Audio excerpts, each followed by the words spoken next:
ಬಕ್ರೀದ್ ಹಬ್ಬದ ಪ್ರಯುಕ್ತ ಗುಂಡ್ಲುಪೇಟೆ ಪಟ್ಟಣದ ಚಾಮರಾಜನಗರ ರಸ್ತೆಯಲ್ಲಿರುವ ಈದ್ಗಾ ಮೈದಾನದಲ್ಲಿ ಮುಸ್ಲಿಂ ಸಮುದಾಯದವರು ಸಾಮೂಹಿಕ ಪ್ರಾರ್ಥನೆ ಸಲ್ಲಿಸಿದರು। ಈ ಸಂದರ್ಭದಲ್ಲಿ ಜಾಮಿಯಾ ಮಸೀದಿ ಗುರುಗಳಾದ ಜಾಬೀರ್ ಹಸ್ರತ್ ರವರು ಬಕ್ರೀದ್ ಹಬ್ಬದ ಬಗ್ಗೆ ಹಲವು ವಿಚಾರಗಳನ್ನು ತಿಳಿಸಿದರು। ಲಬಾಬಿನ್ ಮಸೀದಿ ಗುರುಗಳಾದ ಅಬ್ದುಲ್ ಕರೀಂ ಹಸ್ರತ್ ರವರು ಸಾಮೂಹಿಕ ಪ್ರಾರ್ಥನೆ ಮಾಡಿದರು। ಇದೇ ವೇಳೆ ಕಾಂಗ್ರೆಸ್ ಮುಖಂಡರಾದ ಹಂಗಳ ನಂಜಪ್ಪನವರು ಬಕ್ರೀದ್ ಹಬ್ಬದ ಶುಭಾಶಯ ತಿಳಿಸಿದರು।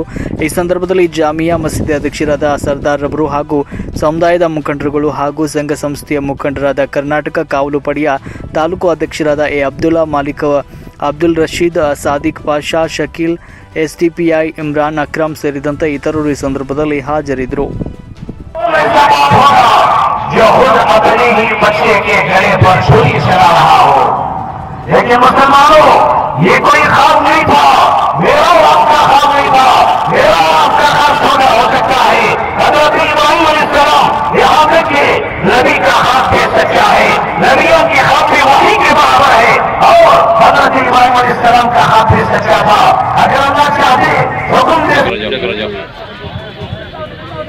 मिले रद्द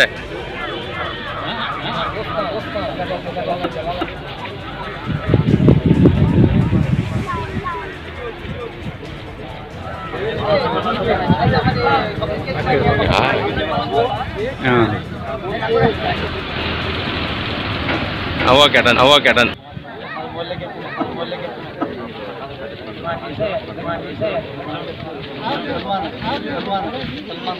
सलमान